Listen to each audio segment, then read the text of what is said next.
اتباع اور تقلید میں کیا فرق ہے؟ صحابہ اللہ کے نبی صلی اللہ علیہ وسلم کی تقلید کرتے تھے یا اتباع؟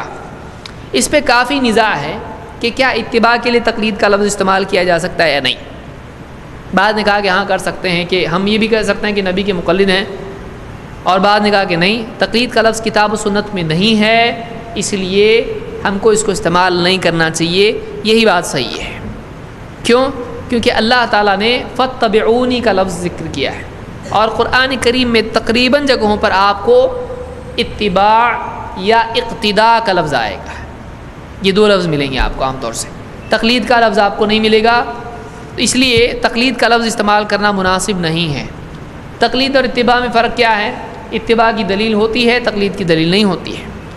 ایک آدمی تقلید کیوں کرتا ہے؟ اس لیے کہ اس کے پاس کوئی دلیل نہیں ہے۔ اگر کسی سے پوچھا جائے آپ صرف امام ابو حنیفہ کی مانتے ہیں تو اس کی کیا دلیل ہے؟ قرآن میں ہے، حدیث میں ہے، سنت میں، یا اجماع میں دلیل ہے، یا قیاس میں دلیل ہے۔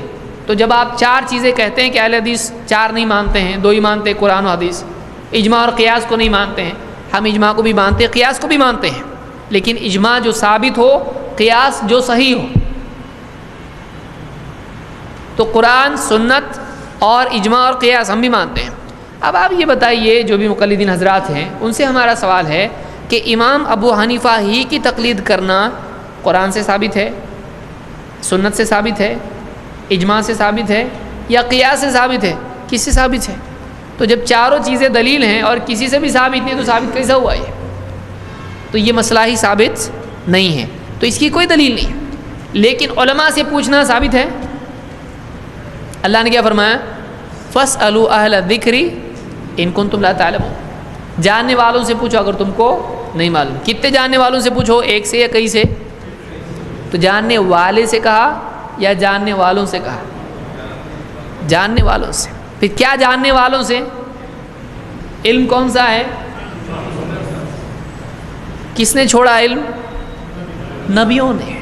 تو جو نبی چھوڑ کے جاتے ہیں اس کو علم کہا جاتا ہے، واقعی علم وہ ہے۔ تو نبی کیا چھوڑ کے جاتے ہیں؟ قرآن و سنت۔ میں اپنی بات کیا چھوڑ کے جا رہا ہوں؟ سمجھ میں آیا؟ دیکھیے ایسا آتا ہے، ایسا جانا چاہیے۔ تو وہ علم ہے، تو اس علم کے حامل جو علماء ہیں ان سے پوچھے، تو ایسے عالم سے ہی پوچھے جو قرآن و سنت سے بتاتا ہے، نہ یہ کہ فلاں عالم نے یوں کہا ہے، فلاں عالم نے یوں کہا ہے اور کوئی دلیل اس کی نہیں ہے۔ تو یہ طریقہ ہمارا نہیں، اس کو تقلید کہتے ہیں، بلکہ اندھی تقلید ہے یہ۔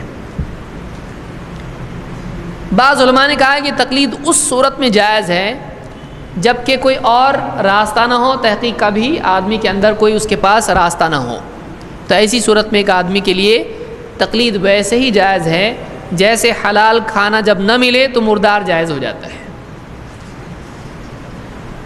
مردار کھانا جائز ہے کہ نہیں ہے؟ کب؟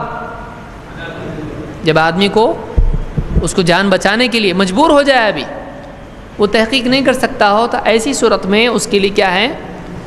مردار بھی وہ کھا سکتا ہے۔ تو تقلید ایسی صورت میں اس کے لیے صحیح ہے، کیونکہ اللہ نے ہم کو اس علم کی اتباع کے لیے کہا ہے جو اللہ کی طرف سے نازل ہوا ہے، تو یہ اللہ کی طرف سے فرض ہے، اللہ نے اس کی اتباع کے لیے کہا ہے۔ کسی فلاں ابن فلاں کی طرف ہم کو اللہ نے نہیں بھیجا ہے۔ اور علماء کا بھی مقصد اس علم کو پھیلانا ہے، نہ کہ اپنی بات دینا ہے۔